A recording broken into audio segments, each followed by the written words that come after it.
म्हणा अनुराधाताई, तुम्ही म्हणा.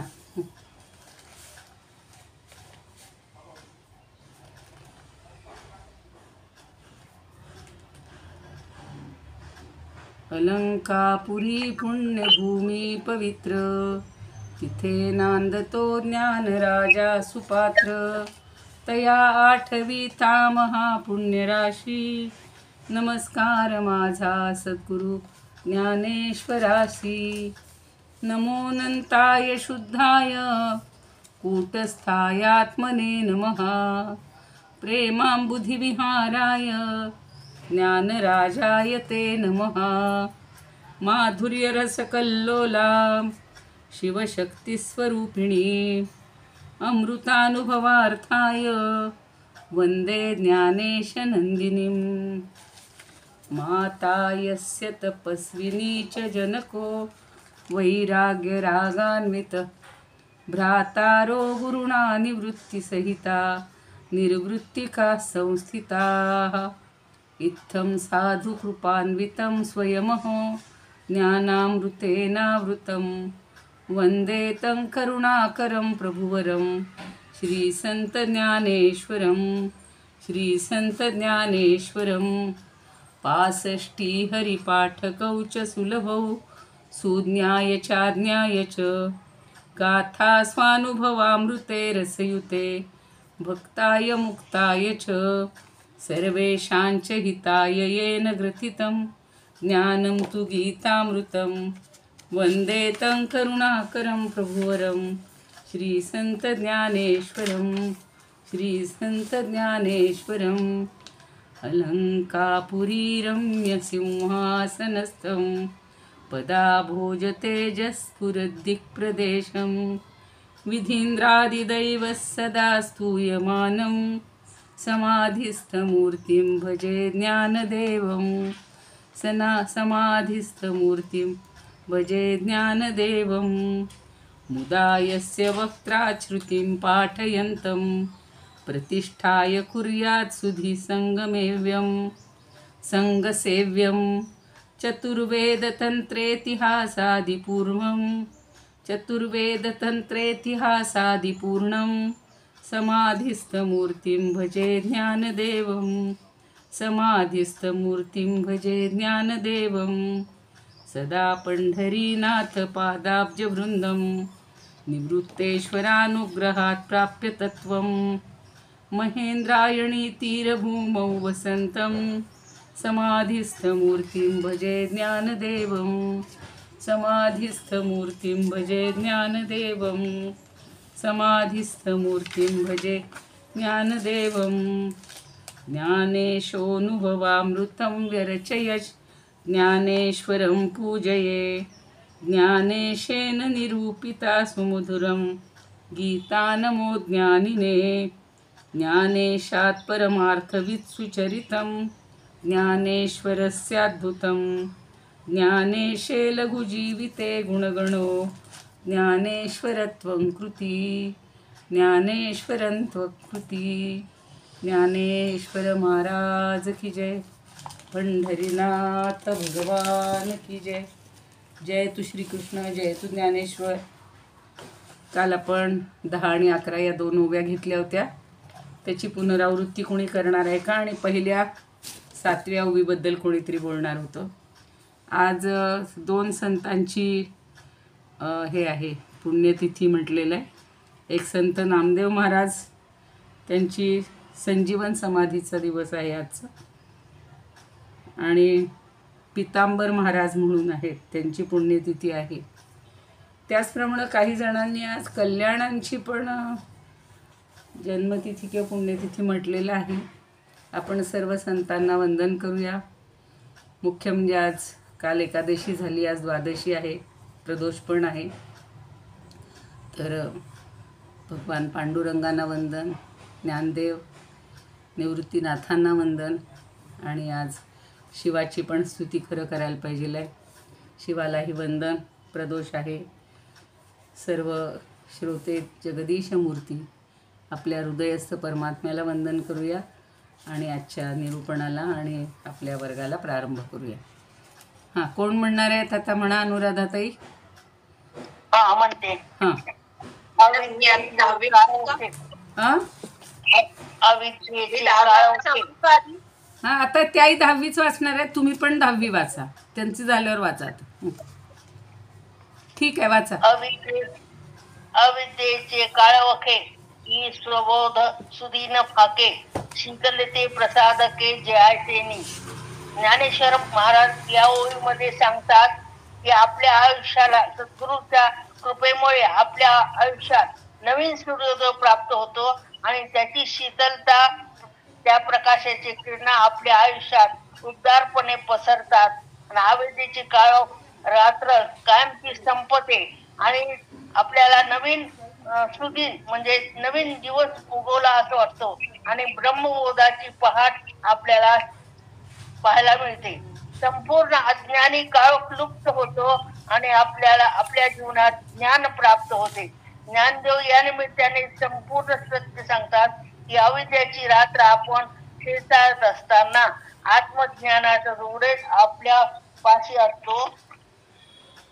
तो आपल्याला कदाचित जाणवत नाही, कारण सद्गुरूची कृपा आपल्यावर झालेली असते आणि आपल्याला जे काही आपल्या समोर अंधार दिसतो, आंधळेपणा जाणवतो, त्या सद्गुरूच्या कृपेमुळे ते अंधत्व नष्ट होते आणि आत्मबोधाचे उजेड जाणीव निर्माण होते. म्हणजे सद्गुरूमुळे प्रकाशाचा दृष्टीचा प्रसाद आपल्याला प्राप्त होतो आणि अविद्येची काळोख नष्ट होऊन जीवनाला एक नवीन गती प्राप्त होते. सद्गुरू हा साधकाच्या आयुष्यातला नवा सूर्योदय आहे आणि अज्ञानाचा अंधकार तो नष्ट करतो व कायम स्वरूपी प्रकाश आपल्याला पूर्ण प्राप्त करून देतो आणि हाच खरं ज्ञानाचा सूर्योदय होय. धन्यवाद. छान छान सांगितलं, छान सांगितलं अनुराधाताई. आता राजश्रीताई सांगणार आहे, म्हणा. अविद्येचे काळवखे स्वबोध सुधिनी फाके शीतले प्रसादारके जयाचे. गुरूंचा प्रसाद मिळताच बोधाचा उजेड होतो. प्रसादरूपी सूर्याने शिष्याला स्पर्श केला असता अविद्येचे अज्ञानाचे काळोख फाकून आत्मबोध हा चांगला दिवस उदयाला येतो. सद्गुरूची शीतल अशी प्रसादरूपी सूर्य सगळीकडे पसरला आहे. अंधाराने आलेले अज्ञान गुरु नष्ट करून आत्मज्ञानाचा प्रसाद आपल्याला देतात. अनुराधाताई तुमचं हे बंद करा ऑडिओ. हा छान सांगितलं, थोडक्यात चांगलं सांगितलं राजश्रीताई, छान सांगितलं. आता कोण, ज्योत्स्नाताई काही सांगणार होत्या का? हो हो घ्या घ्या. अनुराधाताई तुमचा ऑडिओ बंद करा. म्हणा ज्योत्स्ना. जयाचेनी कृपा करिले जीवू हा ठाववरी पाखाळे जे शिवपणही वोविळे अंगी न दवी. आता आपण या मागच्या 10व्या ओवीमध्ये आपण बघितलं की सद्गुरूंना निरनिराळ्या उपमा या ज्ञानेश्वरांनी दिलेल्या आहेत. तर मागच्या याच्यामध्ये अविवेक किंवा अज्ञान म्हणजे काळोख आणि ज्ञानाचा प्रकाश. सद्गुरूंनी जेव्हा ज्ञान आपल्याला प्राप्त करून दिलं म्हणजे मी आत्मा आहे हे ज्ञान ज्या वेळेला आपल्याला होतं त्यावेळेला जणू काही त्या सूर्याची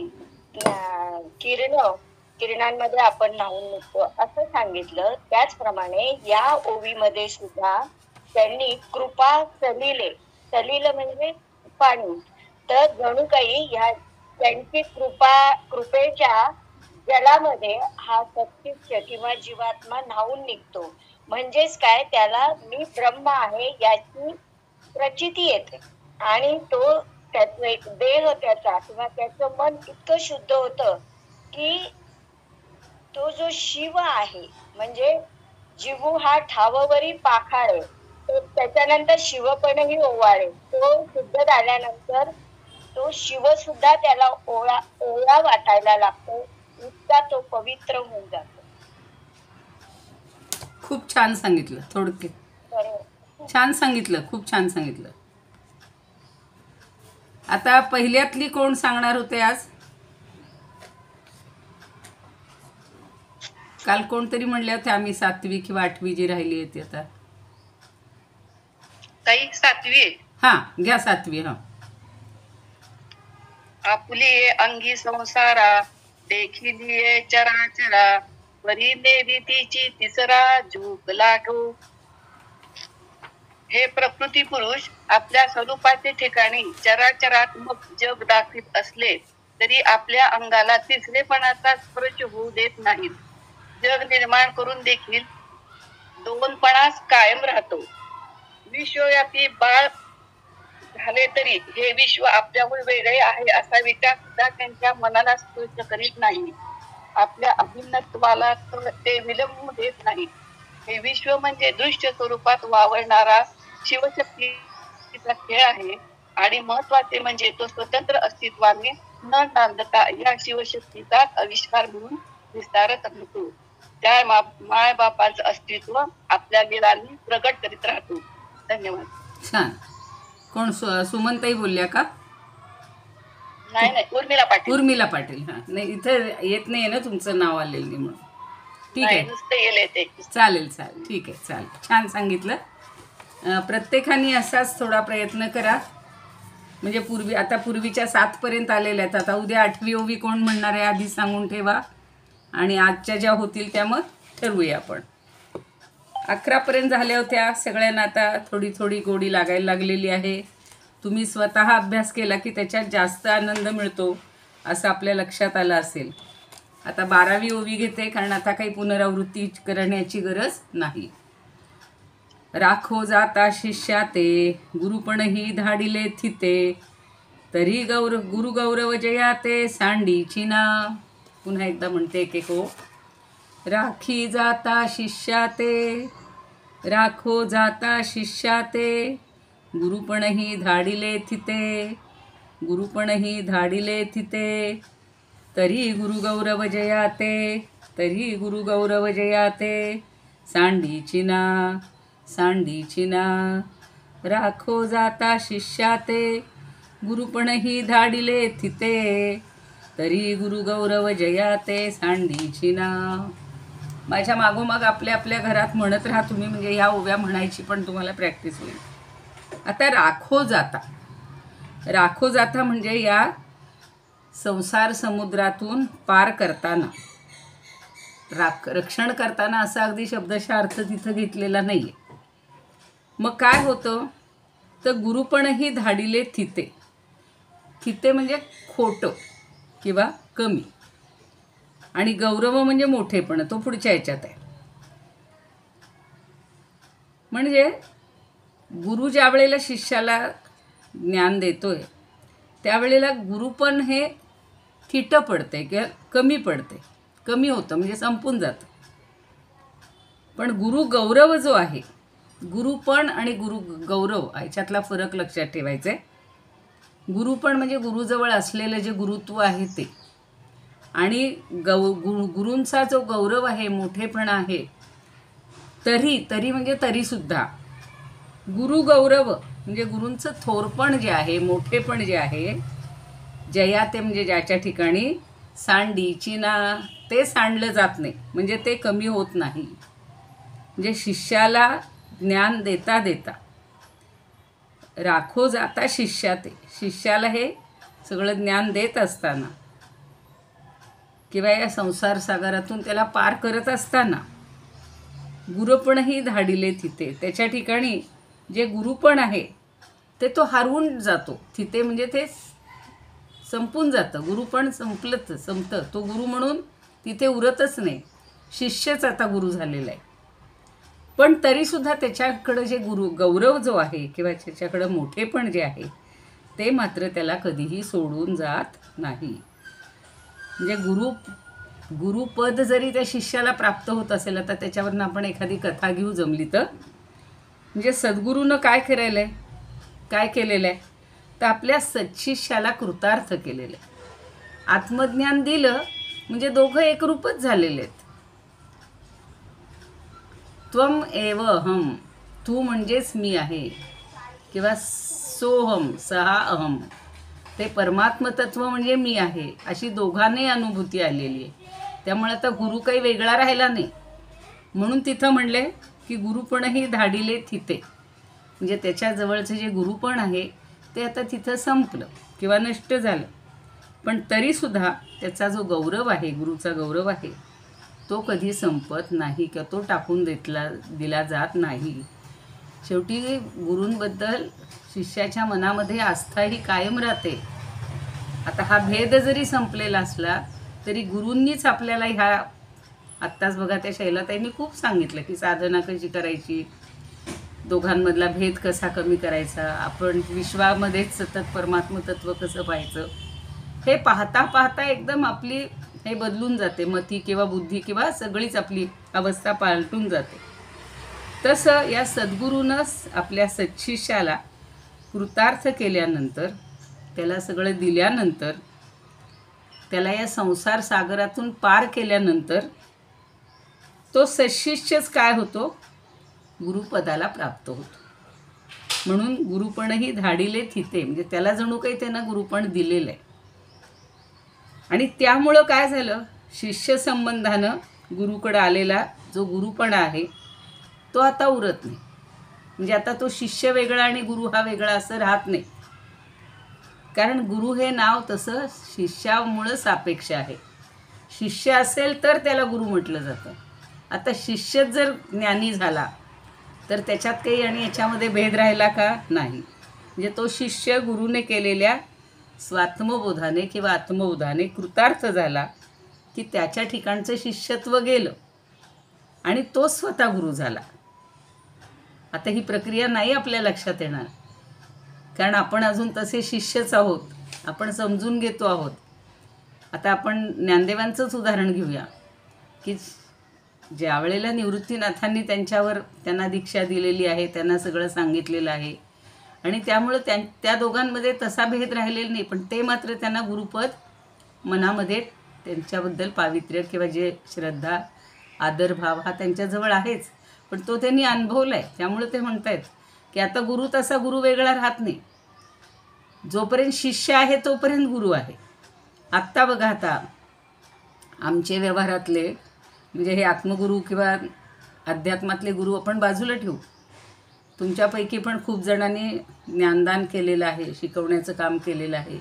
वेगवेगळ्या स्तरावर असेल, प्रायमरीत असेल, हायस्कूलला असेल, कॉलेजेसला असेल, अजून विद्यापीठ पातळीवर असेल. तर आपल्या हातून असंख्य विद्यार्थी होऊन गेलेत. आता काल परवाच एक भेटला बघा विद्यार्थी, अगदी अंधारात. त्यानं मला ओळखलं, म्हणे मॅडम तुम्ही इकडे कुठे चालल्या? म्हटलं कुठे रे? म्हणे मी पूर्वीचा तुमचा विद्यार्थी. आता ती मुलं जेव्हा 10-12 वर्षाची होती त्यावेळेला ते शिष्य म्हणून आपल्या डोक्यात असतात. आता ती मोठी मुलं झाली, म्हणजे माणूस झाले, ते आता गृहस्थ झाले किंवा कुठल्या तरी पदावर असतील आणि त्यांच्यात सगळा चेहरा मुरा बदलून गेलेला असतो. चेहरा जरा लक्षात राहतो, पण अंधारात माझ्या लक्षात आलं नाही. पण त्यांनी लगेच सांगितलं की म्हणे मी अमुक अमुक. म्हणलं बरं, छान. हे म्हणे बरं त्यांनी ओळखलं आणि मग म्हणे सांग जा पुढे, आम्हाला जो पत्ता हवा होता लगेच त्यांनी सांगितलं, थोडंसंच पुढे जा की उजवीकडे वळलं की तुम्हाला हे मिळेल. म्हणजे तो शिष्यच आता आपला गुरु होतो. शिष्याला गुरुत्व प्राप्त झालं, तो मोठा झाला तशा अर्थानं. तो सुद्धा कधी कधी आपली वाट दाखवू शकतो. आता त्याचं शिष्यत्व गेलं, तोही गुरु झाला. मग त्यामुळं गुरुकडं आलेलं म्हणजे गुरु ही संज्ञा जी होती ती आता हळूहळू कमी झाली. पण तरीसुद्धा निवृत्तीनाथांविषयी असं सद्गुरुपद जे आहे ते त्यांच्या बाबतीत तसं ते म्हणतात, माझ्या बाबतीत तसं होणार नाही, कारण त्यांच्या प्रसादाने मी कृतार्थ झालो. गुरुपदवीला जरी तो शिष्य आला तरी त्यांच्या गुरुपणात काही कमीपणा येत नाही. लगेच त्यांचं महत्त्व नाही कमी होत, त्यांचं पद कमी होत नाही. ते गुरुच राहतात. आता त्याच्यासाठी एक छान उदाहरण दिलेलं आहे. तुमच्याकडं प्रत्येकजण वेगवेगळी पुस्तकं वापरतात, तर माझ्या मते जोग महाराजांचं आहे पुस्तक, त्यांनी घरी जाऊन पुन्हा किंवा म्हणजे जेव्हा वेळ असेल तेव्हा वाचा. त्यांनी एक छान सोपं उदाहरण दिलेलं आहे बघा. आपण पणत्या लावतो बघा किंवा दिवे लावतो, असे खूप हल्ली वेगवेगळे दिवे निघालेले. तर एका पणतीनं किंवा एका दिव्यानं आपण दुसरा लावतो, दुसऱ्यानी तिसरा असे करत चौथा, पाचवा असे करत अगदी 50 किंवा 25 जितक्या तुम्ही लावल्या माळा. आता त्या ह्याला पिठापूरला वगैरे आम्ही गेलो होतो. किती सुंदर त्या पण त्यांची आरास करतात. खूप मंदिरांच्या इथे, समाधी मंदिरांच्या इथे, गडावर सुद्धा किंवा सगळीकडे. तर पहिला जो दिवा आहे त्यांनी दुसरा लावला. म्हणजे आता काय होतं हो, की पहिला दिव्याचं जे महत्त्व आहे ते कमी होतं का?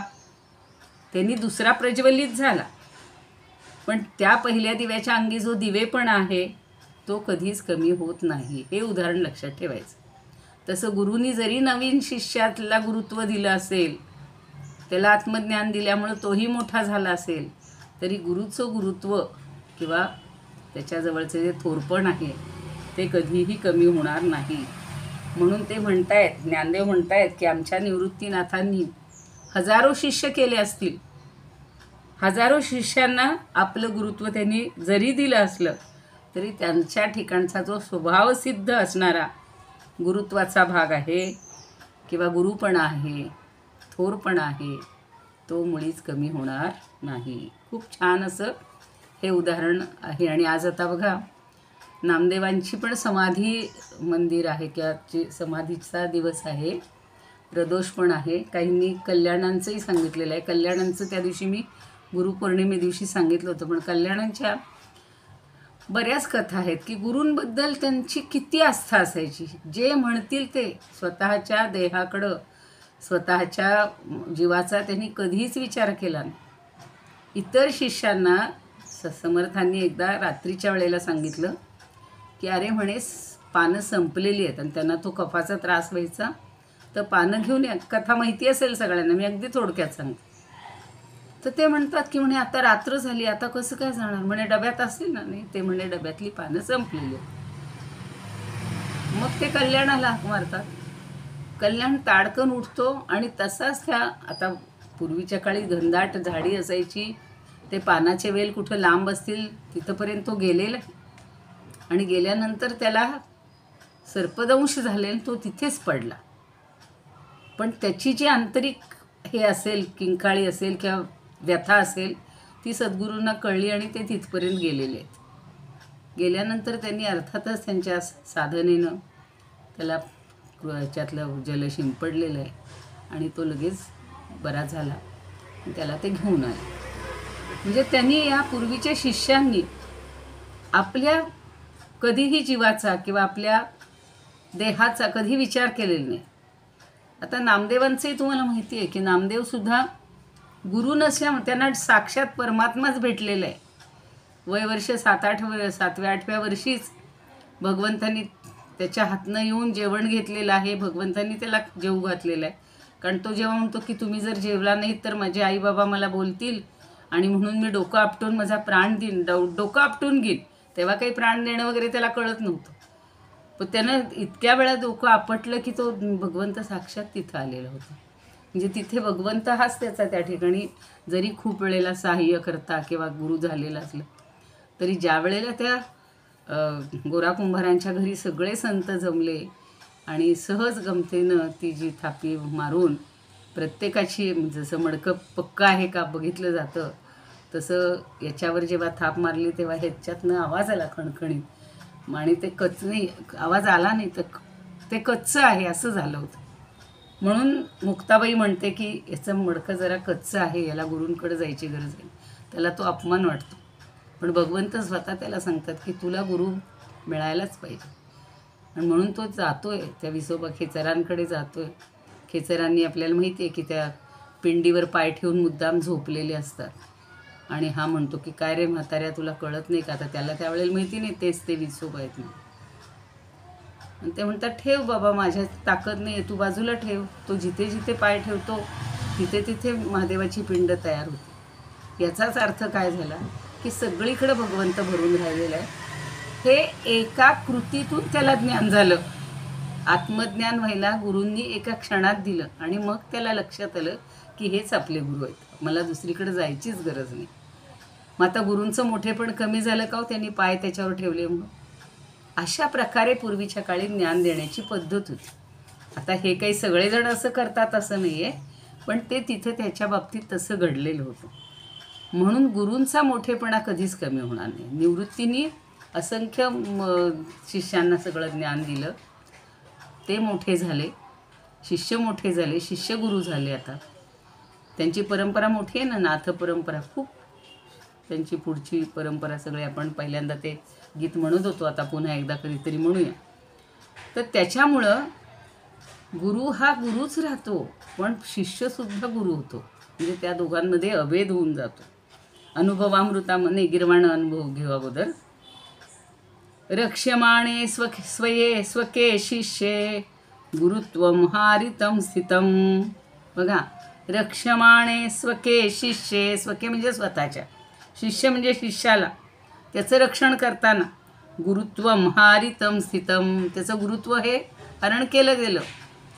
तथापि सहसा यम वई, तरीसुद्धा सहसा म्हणजे एकदम अचानक, गुरुत्वम न विमुंचती, तरीसुद्धा त्याचं गुरुत्व जे आहे ते तो कधी सोडत नाही किंवा ते सुटत नाही. गुरुकडे गुरुत्व राहतंच. कितीही मोठे झाले बघा, आता आजच्या काळात, आज आता त्या आपल्या मुख्यमंत्र्यांचा वाढदिवस आहे, त्यांचे जे गुरु असतील त्यांना केवढा अभिमान वाटत असेल की माझा एक शिष्य एवढ्या महाराष्ट्राचा मुख्यमंत्री झाला आहे. सगळी त्याची आता वाहवा करतायत, स्तुती करतायत, चांगलं कार्य करतोय. आणि त्यांनाही गुरूंबद्दल आदर असेल, त्यांनी मनोमन त्यांना नमस्कार केला असतील तर माहिती नाही आता आपल्याला त्यांचा इतिहास जास्त. पण म्हणून काही गुरूंचा हा मोठा झाला म्हणून गुरूंचं महत्त्व कमी होतं का हो? नाही. गुरूंच्या पुढं नतमस्तक. आणि पूर्वीचे सुद्धा बघा, जे जे गुरु असायचे, अगदी मला माहिती आहे की आमचे वडील शिक्षक होते, अगदी त्यांचे सगळे विद्यार्थी मोठ्या मोठ्या पदावर पोहोचले. हल्ली आपणही म्हणतो की आमचे येतात आपले विद्यार्थी की असं आम्ही आता अमुक आहे तमुक आहे, किंवा तेही बरेच गुरु झालेले आहेत. पण म्हणून ते असं म्हणत नाही का आता आम्ही गुरु झालो, नाही, ते लीनच राहतात आणि गुरुला गुरु पण देतच असतात. म्हणजे जरी आत्मज्ञानाचा गुरु, आत्मज्ञान दिल्यामुळं तोही गुरु झाला, हाही शिष्यही गुरुच झाला आहे. म्हणजे शिष्य गुरु झाला तरी गुरूंचं मोठेपण कधीच कमी होत नाही. एका दृष्टीनं, आत्मिक दृष्टीनं किंवा पारमार्थिक दृष्टीनं दोघांमधला भेद संपला. दोघं एकरूप झाले, जसं शिवशक्ती एकरूप झालेले तसं. म्हणून स्वरूपानंद काय म्हणतात, आपुले गुरुत्व तेही घालवून, आपुले गुरुत्व तेही घालवून, शिष्याचे रक्षण करी जो का, शिष्याचे रक्षण करी जो का, तरी स्वयंसिद्ध गुरुत्व जे थोर. स्वयंसिद्ध आहे, त्यांना प्राप्त झालेलं आहे ते आपणहून.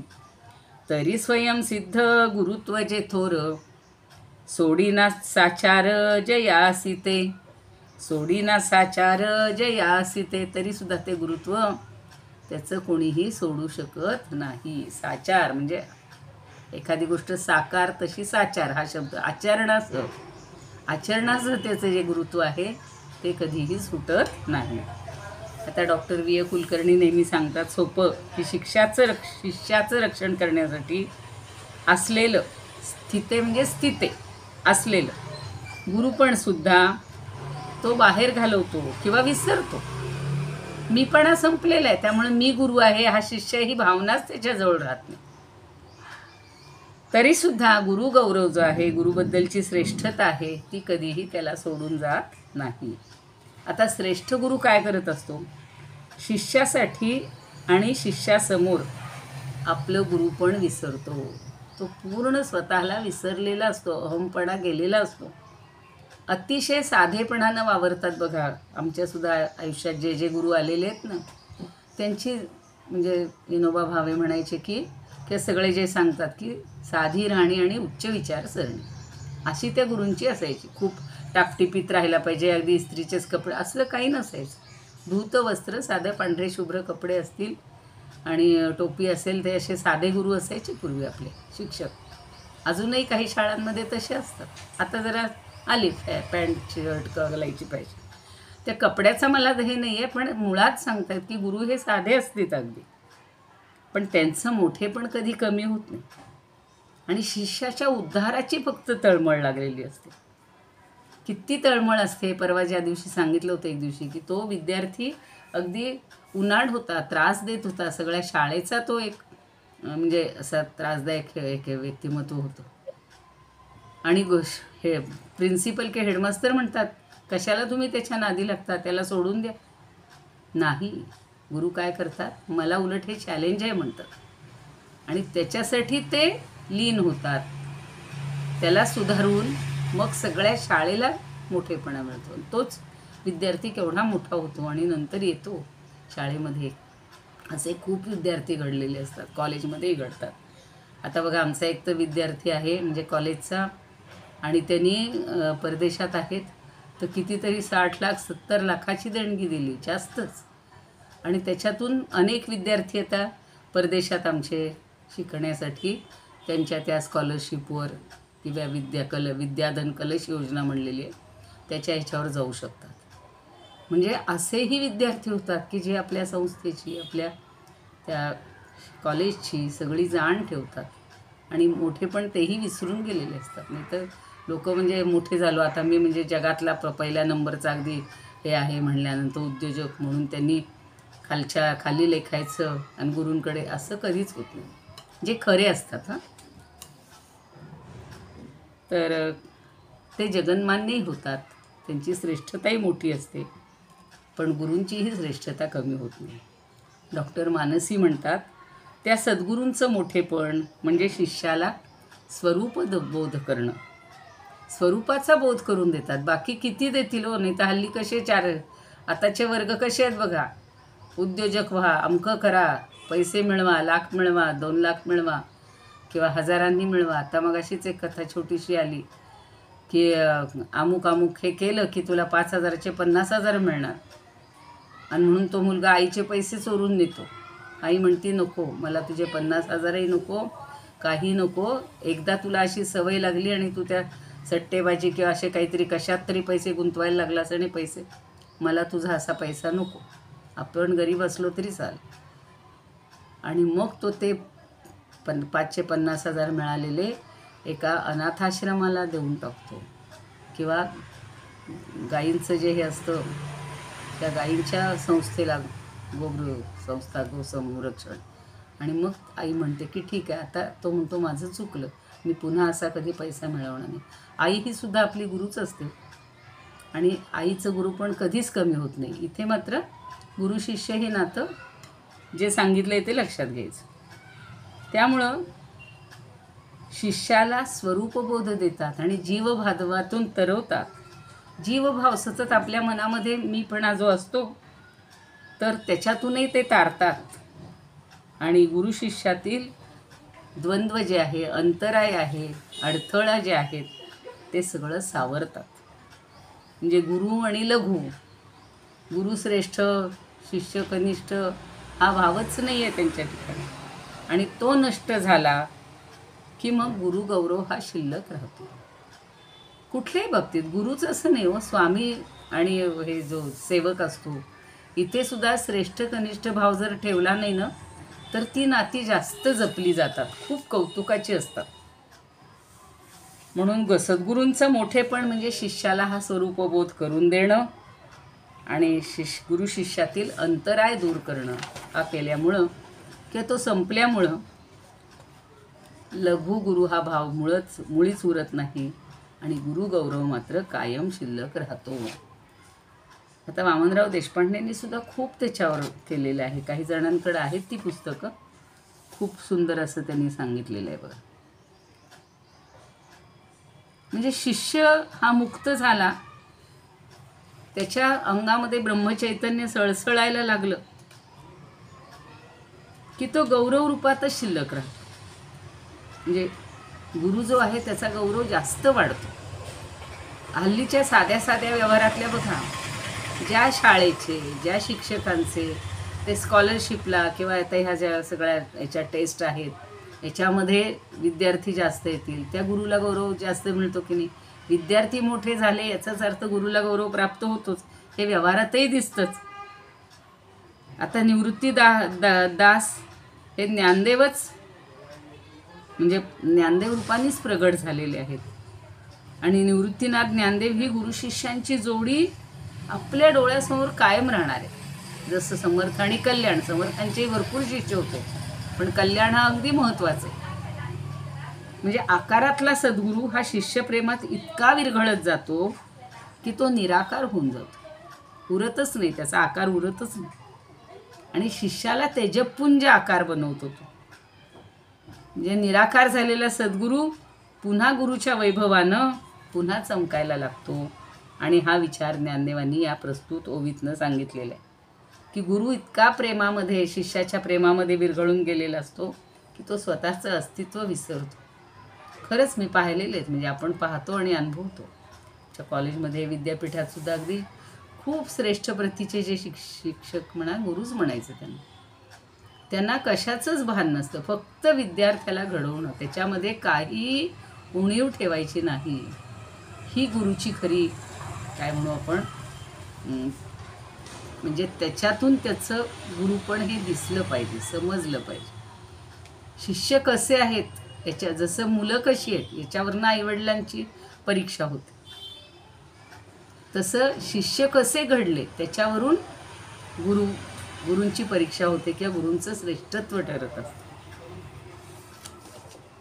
ठीक आहे, आता पुढची ओवी घेऊया, 13वी. एकपण नव्हे सुसास. आता शब्द कसे वापरलेत बघा, खूप प्रतींमध्ये सुसास शब्द आहे, काही ठिकाणी फक्त सुखास आहे. तुमच्याकडं असेल तर तुम्ही लक्षात घ्या. एकपण नव्हे सुसास, म्हणून गुरु शिष्यांचे करुनी मिस. मिस शब्द आहे. म्हणून गुरु शिष्याचे करुनी मिस, पाहणेची आपली वास पाहतची असे. पुन्हा एक एक शब्द बघा.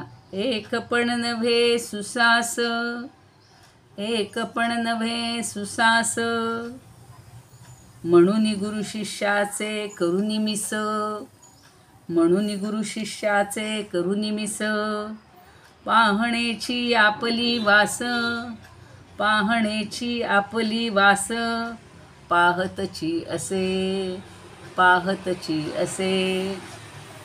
आता शब्द बघा. सुसास. सुसास हा सुखाससाठी आलेला शब्द. सुखास म्हणजे एकपण नव्हे सुसास.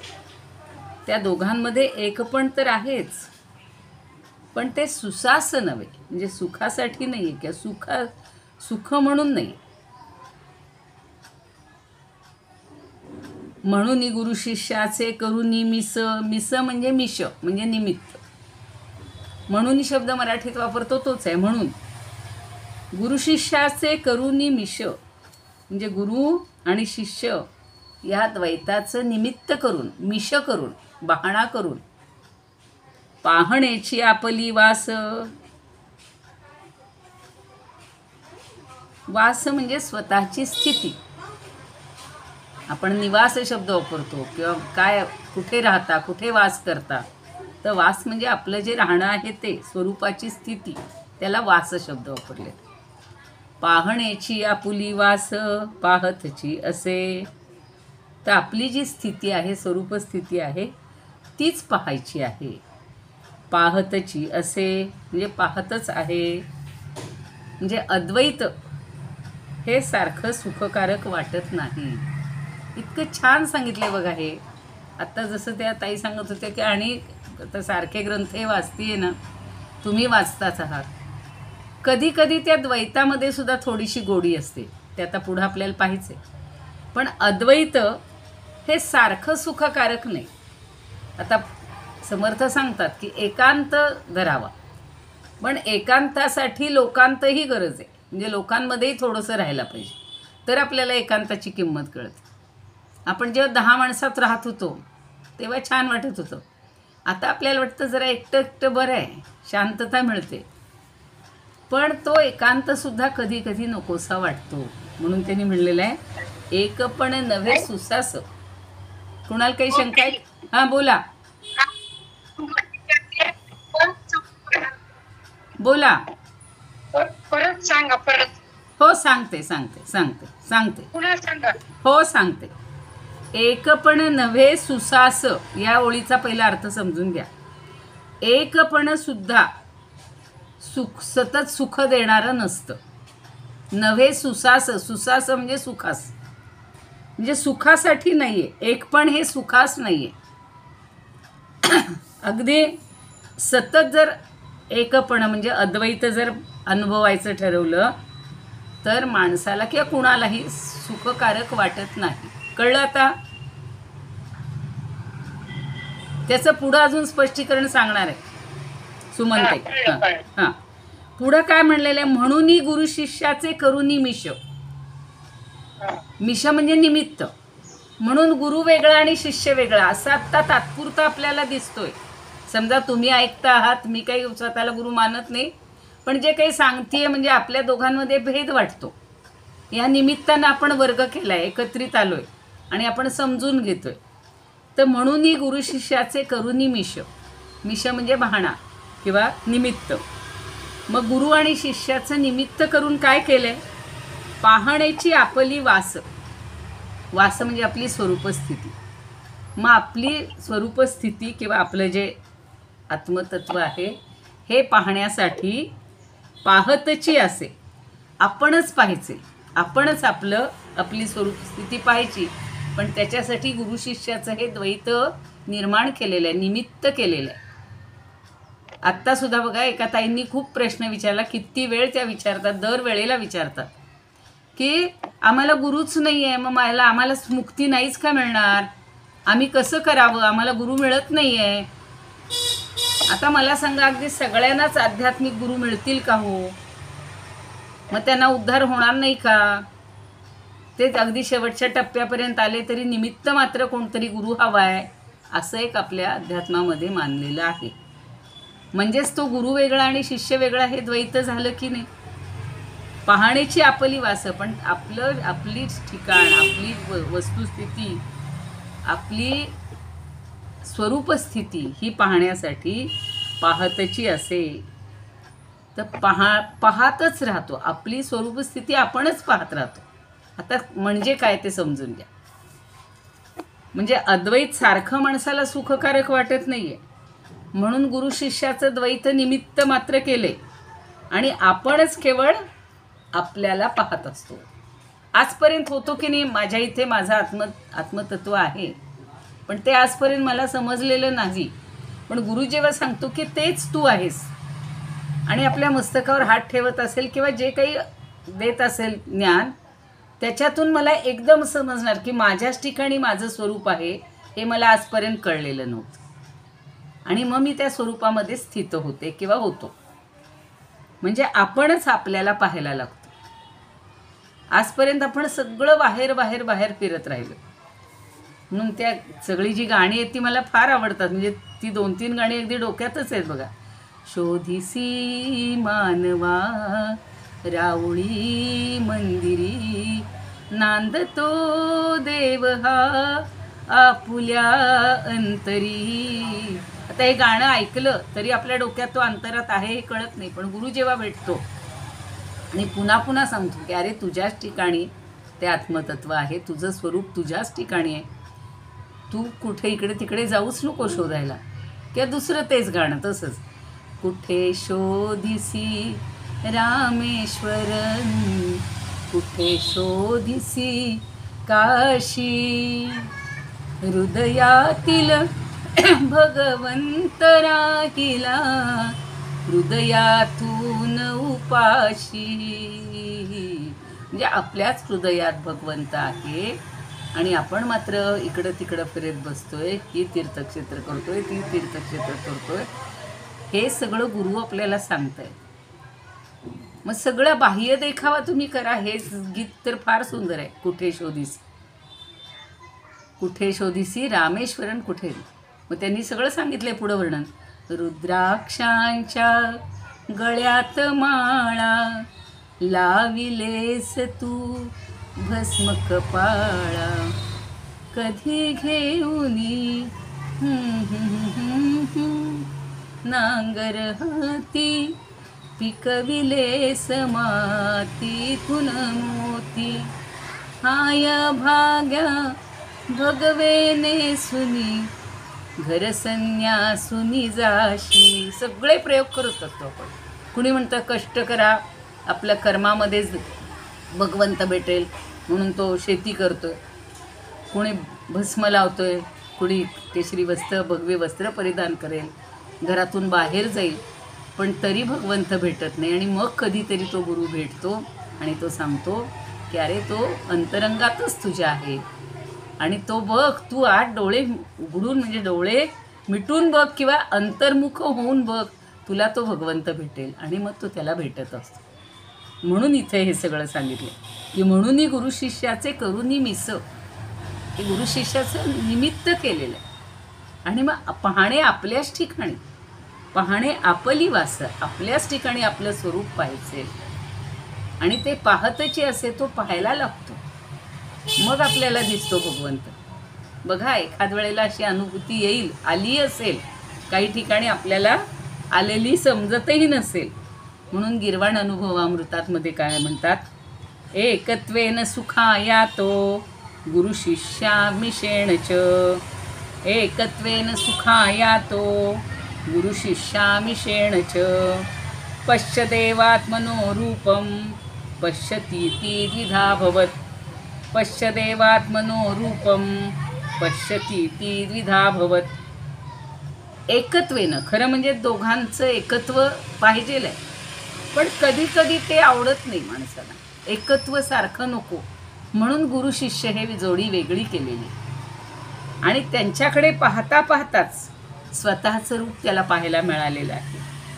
आत्मनहा रूपम पश्यती इति, आपलंच रूप तो पाहता पाहता द्विधा भवत, म्हणजे हे गुरु शिष्य वेगळे झालेले आहेत, पण खरं त्यांचं एकत्वच आहे. आणि कधी कधी त्या एकत्वाचा नकोसं होतं. म्हणजे ब्रह्माला सुद्धा काय वाटलं, परब्रह्माला, की मी एकटा आहे.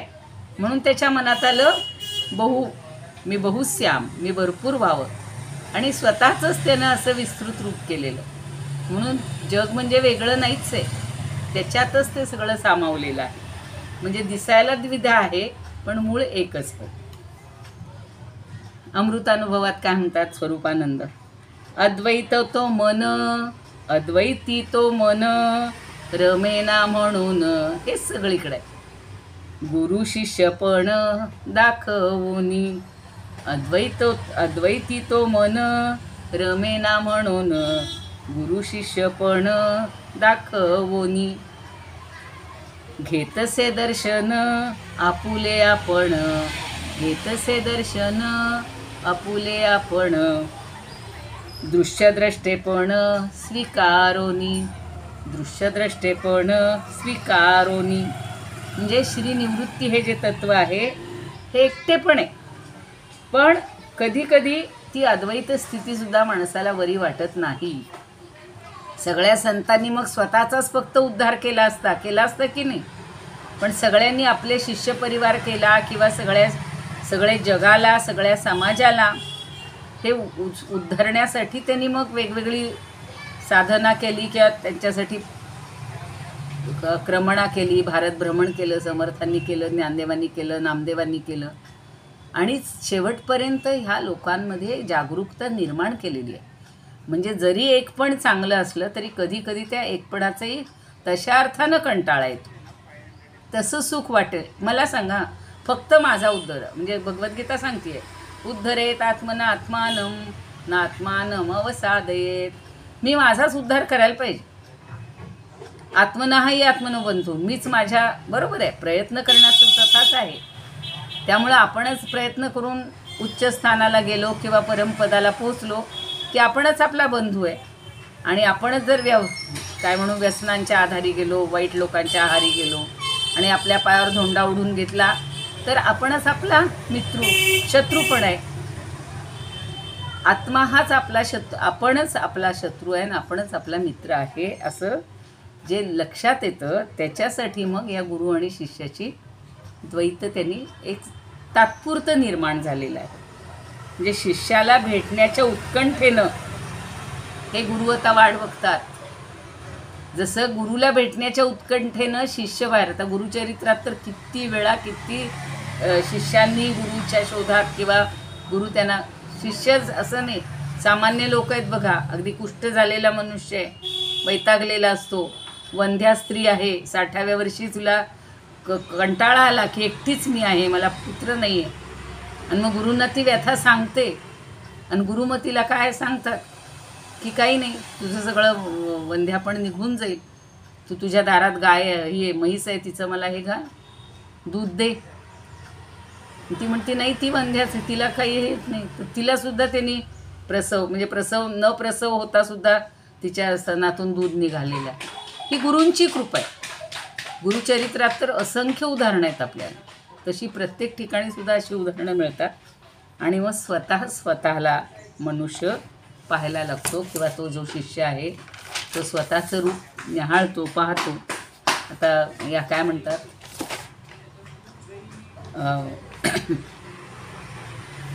तर खरं तर निवृत्तीनाथ हे एकटे आहेत, पण तरीसुद्धा ती अद्वैत स्थिती सहन होईना, आणि म्हणून त्यांनी शिष्य परिवार वाढवलेले त्यांनीसुद्धा.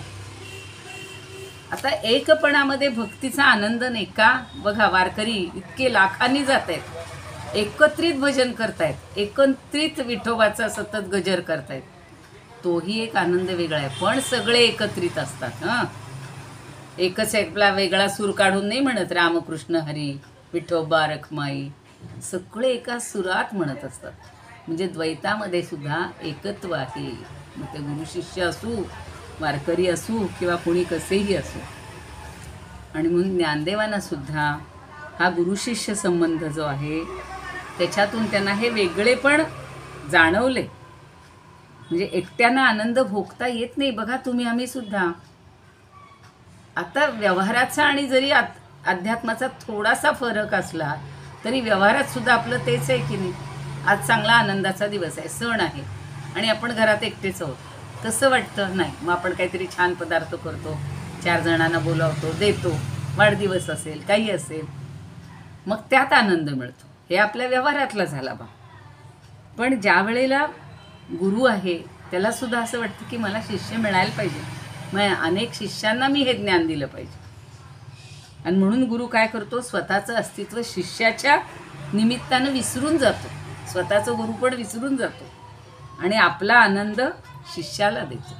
आपला आनंद म्हणजे आत्मानंद. आता आपला आनंद वेगळा आहे, व्यवहारातला आनंद वेगळा आहे, आणि आपल्याच डोळ्यांनी आपल्याला पाहतो. म्हणजे मला माझ्या ठिकाणचं दिसत नाही ना, म्हणून जसं मी आरशात पाहते तसा गुरु शिष्याला आपलं रूप पाहतो, शिष्यामध्ये आपलं रूप पाहतो, आणि म्हणून ते दोघं एक रूप होऊन जातात. म्हणजे जणू काही ते एकमेकांचे आरसे आहेत, दर्पण आहेत, अशी कल्पना केलेली आहे.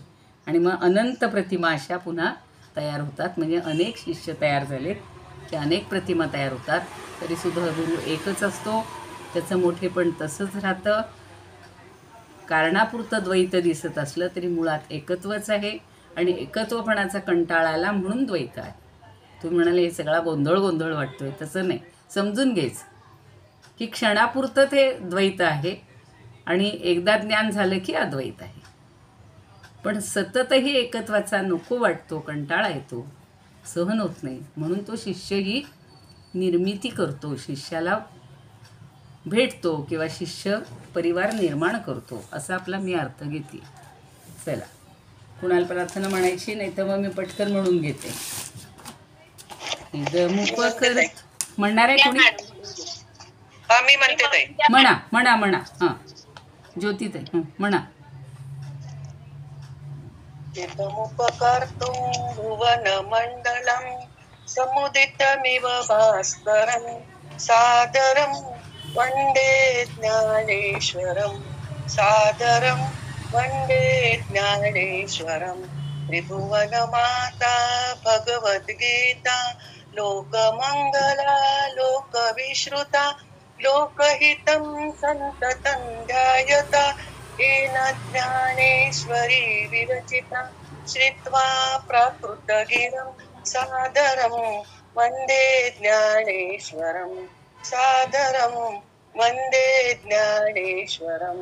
गीताशास्त्र कौमुदीकल्पं नवं तदीयं वयपचाल्पं विषह्य विपदा वाक्यमकल्पे वागयत्ते तेन च येन भूषितं सरस्वती मंदिरं सादरं वन्दे ज्ञानेश्वरं सादरं वन्दे ज्ञानेश्वरं. यत्र शारदा कृपा प्रसादः यस्य श्रवणात् परमानन्दः निहितो यत्र कृतविसन्दः काव्यतत्त्वयोः कृतवन्तं तद् रसायनं मधुरं सादरं वन्दे ज्ञानेश्वरं सादरं वन्दे ज्ञानेश्वरम्. छान छान. फक्त एक ओळ तेवढी होतीये. थोडी मागे पुढे घे. विषय्य विपदाम तेवढी म्हणा. विषय्य विपदाम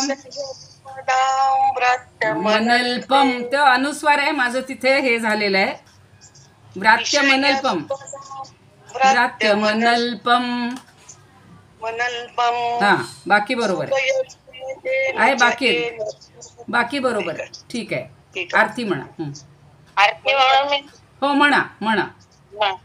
निलिमा. आरती जनराजा महाकौवल्य तुझा सेविती साधू संत मनोदला माझा.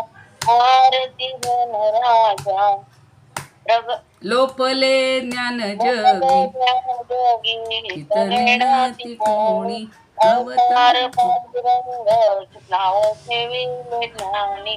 आरती जनराजा महाकैवल्य तुझा सेविती साधू संत मनोदला माझा.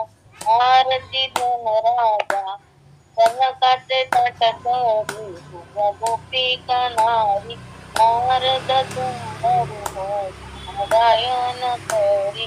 आरती जनराजा महाकैवल्य तुझा सेविती साधू संत मनोदला माझा. आरती जनराजा जगतविय बोले ब्रह्म चुकले. रामा जगोले आई मुक्त कठेले. आरती जनराजा महाकैवल्य तुझा सेविती साधू संत मनोदला माझा. जय ज्ञानेश्वर महाराज की जय. पंढरीनाथ भगवान की जय. छान. जय श्री कृष्ण. जय तू ज्ञानेश्वर. जय ज्ञानेश्वर. छान म्हणाल. असेच आता सगळ्यांनी प्रयत्न करा. छान आहे.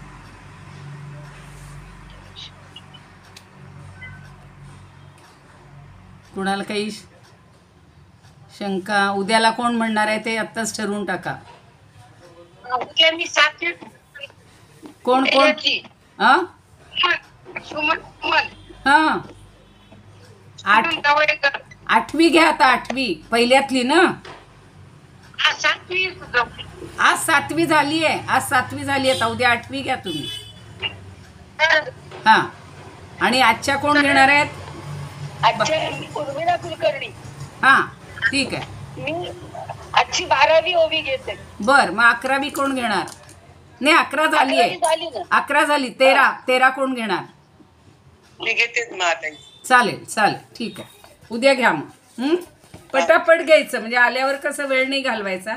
पण सगळ्यांनी उपस्थित राहा वेळेला. म्हणजे त्यांचं सांगितलेलं जीव ओतून सांगतायत तर ते कळेल तुम्हाला. पण सगळ्यांच्या शंका दूर होतील. ठीक आहे. चालेल.